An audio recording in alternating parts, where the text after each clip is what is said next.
Infinity Blade 3 developer Chair is calling the game the epic conclusion to the Infinity Blade series, and it's tough to argue with that assessment. While it's not quite the leap we had from the first to the second game, this is still an amazing achievement.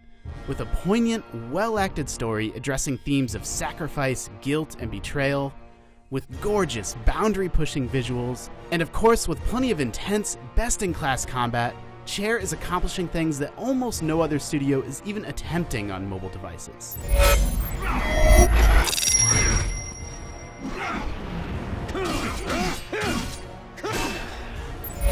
Yes, I know that someday Infinity Blade 3's graphics won't seem like anything special, but right now it's impossible to talk about the game without mentioning its glorious visuals right up front.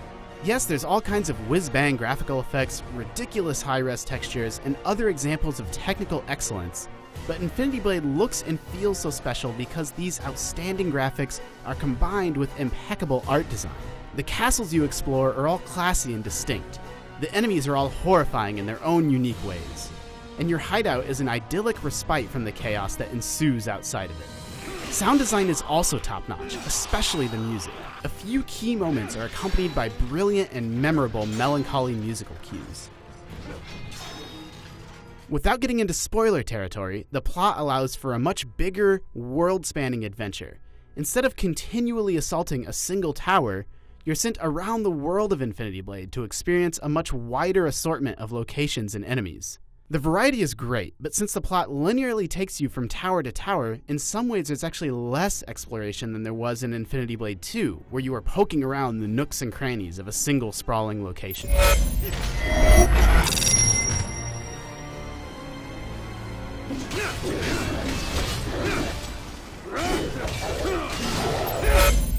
Chair definitely employed an if it ain't broke, don't fix it approach to Infinity Blade 3's excellent core combat. You once again have 3 distinct playstyles set by whether you've equipped a light, standard, or heavy weapon. The small tweaks that are here don't feel as significant as the jump from the original to Infinity Blade 2, but they're still very welcome. You can now end combos with a satisfying super move, and each weapon has its own unique combo to take advantage of, providing some welcome additional combat flourish. Isa is featured as a new playable character, and although her combos do have some unique moves, she essentially uses the same 3-weapon system, so she doesn't add as much variety as I'd hoped. Most of Infinity Blade 3's big new features come outside of combat, but unfortunately Chair has tried to fix something that ain't broke, and thus a few of them feel like unneeded bloat. You can brew your own potions, but it's confusing and feels a little bit like a chore. A massive dragon occasionally harries you, and he's clearly intended to be a threat that extends across the entire campaign, but he feels a little bit more like a pest. He shows up every once in a while to pester you, only to be dispatched with some simple quick-time events. Lastly, potion brewing, gem combining, and other out-of-combat features are all on a lengthy real-time cooldown timer. Why do I have to wait 4 hours to forge a gem? Thankfully, for every new feature that feels a little questionable, there's another that truly enhances and expands on the already rock-solid Infinity Blade formula. A new blacksmith lets you level up your weapons, allowing you to keep using your favorites and permits hardcore gamers to grind experience almost indefinitely. A robust achievement system also gives you plenty of reason to take down Deathless in non-traditional ways. Finally, a new skill system makes Infinity Blade 3 feel more RPG-like than ever.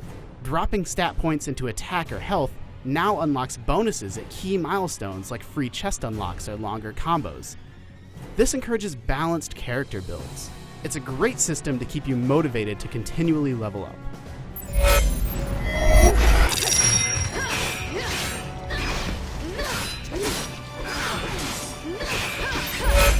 Bottom line, even though this isn't the same leap forward we saw between the original and the sequel, the core Infinity Blade experience truly is bigger and better than ever. If the worst thing I can say about this game is that it's a small improvement over the outstanding Infinity Blade 2, that would still make it one of the absolute best action experiences available on mobile. For all things Infinity Blade, keep it on IGN.